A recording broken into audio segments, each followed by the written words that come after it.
என்ன? எனக்கு நான் தான் எதிரியா? என்னோட முன்னேற்றத்துக்கு நான் தான் தடையா இருக்கேனா? The mountain is you written by Brianna Wiest. சில விஷயங்கள் நமக்கு வேணும் அப்படின்னு சொல்லி தோணும். இன்னொரு மைண்ட் என்ன சொல்லும்? இந்த விஷயம் உனக்கு ஏன் வேணும்? இது கிடைச்சா என்னாகும், கிடைக்கட்டு என்னாகும் இப்படின்னு ரெண்டு உணர்வுகள் மோதிக்கும் போது தான் மலை மாதிரி நமக்கு ஒரு பிரச்சனை உருவாகும். அப்போ நமக்கு வேணும் அப்படின்றது சூஸ் பண்றோமா, வேணாம் அப்படின்றது சூஸ் பண்றோமான்றத பொறுத்து தான் நம்மளோட முன்னேற்றம் அமையும். ஃபார் எக்ஸாம்பிள், இப்போ நான் புக்கு படிக்கணும்னு ஆசைப்படுறேன். இன்னொரு மைண்ட் என்ன சொல்லும்? வேணாம் புக்கெல்லாம் படிக்காத, புக்கு படிக்கிறவங்கலாம் பைத்தியம், அதுவும் இல்லாமல் உனக்கு டைமே இல்லை, நீ எப்படி படிப்ப, இதை படித்து நீ என்ன பண்ண போற அப்படின்னு கண்ணா பின்னான்னு பல ரீசன்ஸ் சொல்லி நமக்கு உண்மையாக எது வேணுமோ அந்த விஷயத்த நாம மறந்துடுறோம்.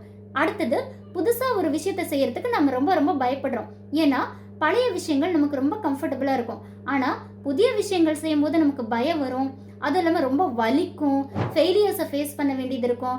அதனால இதெல்லாம் யார் செய்யறது அப்படின்னு சொல்லிட்டு நாம விட்டுருவோம். அடுத்து, இந்த செல்ஃப் லவ் அப்படின்ற ஒரு விஷயத்த நம்ம ரொம்ப ரொம்ப தப்பாக புரிஞ்சுட்டு இருக்கோங்க. இப்போ நீங்கள் சோம்பேறியாக இருக்கீங்க, முயற்சியே பண்ண மாட்டேங்கிறீங்க, அப்படியே உங்களை நீங்கள் லவ் பண்ணணும் அப்படின்னு அர்த்தம் கிடையாதுங்க.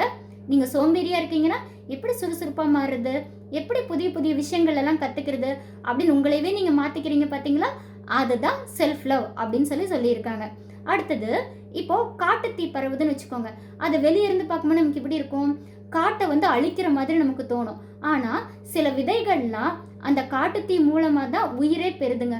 அதே மாதிரி தான் நமக்கு தொடர்ந்து பிரச்சனைகள் வருது அப்படின்னா அதை பார்த்து நம்ம பயந்துட்டே இருக்கக்கூடாது. இந்த பிரச்சனைகள்ல இருந்து நாம் ஏதோ புதுசாக ஒன்று செய்ய போகிறோம் அப்படின்றதுக்காக தான் இந்த யூனிவர்ஸ் ஆர் காட் நமக்கு பிரச்சனைகளை கொடுத்துட்டு இருக்காங்க. ஸோ இந்த புக்கை யார் படிக்கலாம் அப்படின்னா, நான் எல்லாத்தையுமே இழந்துட்டேன்ப்பா, அடுத்து எனக்கு செய்யறதுக்கு எதுவுமே இல்லை அப்படின்னு சொல்லி ஒரு ஃபெயிலியரில் இருப்பாங்க பாருங்க, அவங்களுக்கு இந்த புக்கை நீங்கள் கொடுக்கலாம்.